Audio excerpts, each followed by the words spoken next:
The idea of a 4-day work week is gaining steam in economies like those of the US and the UK. As studies report, shorter working hours lead to lower burnout and improved employee retention without hurting productivity. But South Korea is going in the opposite direction. The Asian country is proposing letting its employees work longer hours and argues the change will encourage households to start a family.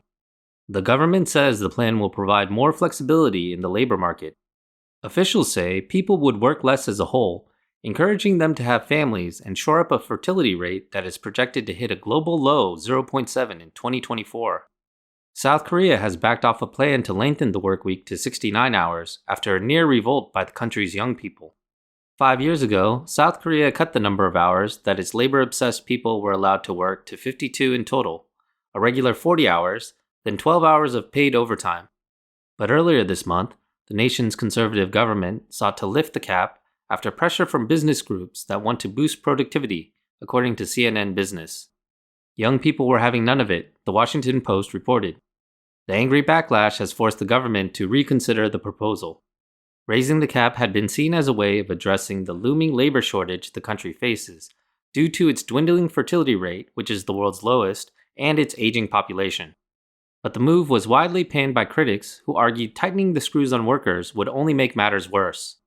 Experts frequently cite the country's demanding work culture and rising disillusionment among younger generations as driving factors in its demographic problems.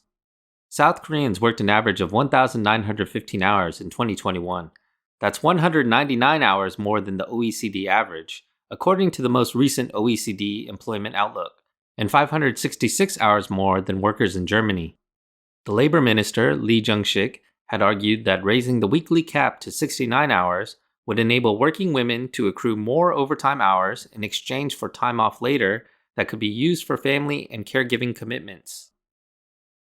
If they're trying to get people to work longer and solve the fertility rate, I think they're trying to burn that candle at both ends. I don't think that works.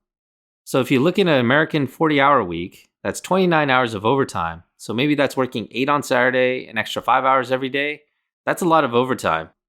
The government proposed more flexibility in the labor market. It sounds like it's less flexible because you're working more. And improve the fertility rate because you're never home? I don't know how that works. 여러분의 구독과 좋아요는 제가 영상을 제작하는데 정말 큰 힘이 됩니다.